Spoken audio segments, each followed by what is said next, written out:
हुकूमत का दरियाई सिंध पर नहरों का मंसूबा खत्म करने का फैसला। वफाकी हुकूमत ने सिंध हुकूमत का मौक़िफ़ तस्लीम कर लिया है। सिंध हुकूमत और वफाकी हुकूमत में इत्तेफाक हो चुका है।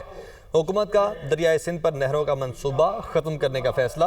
वफाकी हुकूमत ने सिंध हुकूमत का मौक़िफ़ तस्लीम कर लिया है और सिंध हुकूमत और वफाकी हुकूमत में इत्तेफाक हो चुका है। बिलावल भुट्टो ज़रदारी और वज़ीर-ए-आज़म शहबाज शरीफ की आज अहम मुलाकात हो रही थी और अब ये बताया जा रहा है कि वफाकी हुकूमत ने सिंध हुकूमत का मौक़िफ़ तस्लीम कर लिया है। सिंध हुकूमत और वफाकी हुकूमत में इत्तेफाक हो चुका है और दरियाई सिंध पर नहरों का मंसूबा ख़त्म करने का फैसला किया गया है। तो अहम डेवलपमेंट है जो इस इशू में हो रही है।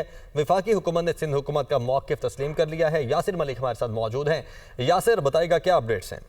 देखिए, एक बड़ी पेशरफ्त जो है वो सामने आई है कि chairman Peoples Party Bilawal Bhutto Zardari ने वजीर आला सिंध मुराद अली शाह के हमरा जो है वो मुलाकात की है वजीर आज़म शहबाज शरीफ से, और जो सिंध से नई नहरें निकालने का जो मामला था उसके ऊपर तफसीली ब्रीफ किया है बिलावल भुट्टो जरदारी ने, और जिसको वजीर आज़म शहबाज शरीफ ने जो पीपल्स पार्टी का मौक़िफ़ है उसको तस्लीम किया है और हुकूमत ने दरियाए सिंध से नई नहरें निकालने का फैसला जो है उसको वापस ले लिया है। Chairman Peoples Party Bilawal Bhutto Zardari और वजीर आज़म शहबाज शरीफ अब से कुछ ही देर में वजीर आज़म हाउस में एक प्रेस कॉन्फ्रेंस करेंगे जिसमें बाज़ाब्ता तौर पर वो बताएंगे कि जो नहरें निकालने का जो मामला है उसको हुकूमत ने वापस ले लिया है और पीपल्स पार्टी का जो मौक़िफ़ है उसको तस्लीम कर लिया है। इसके कबल हमने देखा कि जो मुशीर हैं सियासी अमूर के वजीर आज़म के राना सनाउल्लाह वो भी मुलाकातें करते रहे और राब्ते में रहे। टेलीफोनिक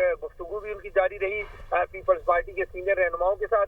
लेकिन आज ये मुलाकात जो है ये रखी गई थी और इस मुलाकात के लिए चेयरमैन पीपल्स पार्टी और वजीर आला सिंध मुराद अली शाह जो है वो कराची से इस्लामाबाद पहुंचे और 6 बजे का वक्त था और ये मुलाकात जो है तकरीबन 1 घंटे तक जारी रही। और अब बताया जा रहा है कि बाज़ाब्ता तौर पर प्रेस कॉन्फ्रेंस के जरिए इसका ऐलान किया जाएगा और ठीक है, प्रेस कॉन्फ्रेंस की जाएगी और इसका बाकायदा ऐलान किया जाएगा। बहुत शुक्रिया आपका यासिर।